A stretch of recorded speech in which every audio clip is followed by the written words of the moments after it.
அன்பானவர்களே, யோவான் ஸ்நாபகனை குறித்து இயேசு கூறுகிறார், அவன் எரிந்து பிரகாசிக்கிற விளக்காயிருந்தான். மல்கியா தீர்க்க தரிசன புத்தகத்துக்கு பிறகு சுமார் 400 வருட காலகட்டம் இருண்ட காலகட்டம் என்று அழைக்கப்படுகிறது. ஒரு அமைதியின் காலகட்டம், ஒரு மௌன காலகட்டம் என்று அழைக்கப்படுகிறது.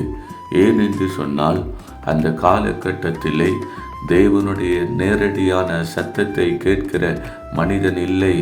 தேவனுடைய நேரடியான தீர்க்கதரிசிகள் எழும்பினதில்லை. தேவனுடைய நேரடியான தீர்க்க தரிசனங்கள் வெளிப்படவில்லை. தேவனுடைய வெளிப்பாடுகள் இல்லை. தேவனுடைய தரிசனங்கள் இல்லை.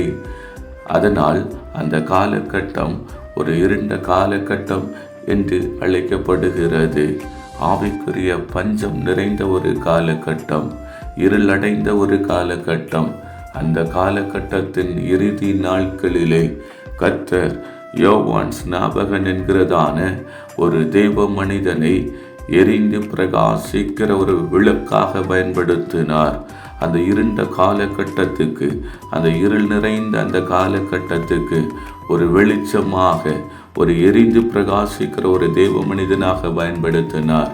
அன்பானவர்களே, ஒருவேளை ஏன் ஆண்டவரே இந்த காலகட்டம் இருண்டு போய் இருக்கிறது, ஏன் ஆண்டவரே இந்த காலகட்டம் ஒரு இருளடைந்த ஒரு காலகட்டமாக இருக்கிறது, ஏன் ஆண்டவரே தேசம் தீட்டுப்பட்டு இருக்கிறது, ஏன் ஆண்டவரே இன்னும் தேசத்தில் எழுப்புதலை பார்க்க முடியவில்லை என்கிறதான ஒரு ஒரு ஒரு கேள்விக்குறியோடு நீங்கள் இருக்கிறீர்கள் என்று சொன்னால், ஆண்டவர் உங்களை பார்த்து சொல்லுகிறார், இந்த காலகட்டம் எதற்காக என்று சொன்னால், உன்னை எரிந்து பிரகாசிக்கிற ஒரு விளக்காக மாற்றுவதற்காக, உன்னை தேவனுக்காக ஒரு எழுப்புதல் வீரனாக மாற்றுவதற்காக.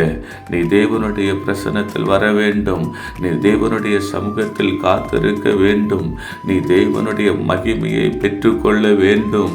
உன்னை இக்காலத்துக்கு ஒரு எரிந்து பிரகாசிக்கிற விளக்காக மாற்றுவதற்காக தான் இந்த காலகட்டத்தை உனக்காக கர்த்தர் வைத்திருக்கிறார் என்று சொல்லி கர்த்தர் சொல்லுகிறார்.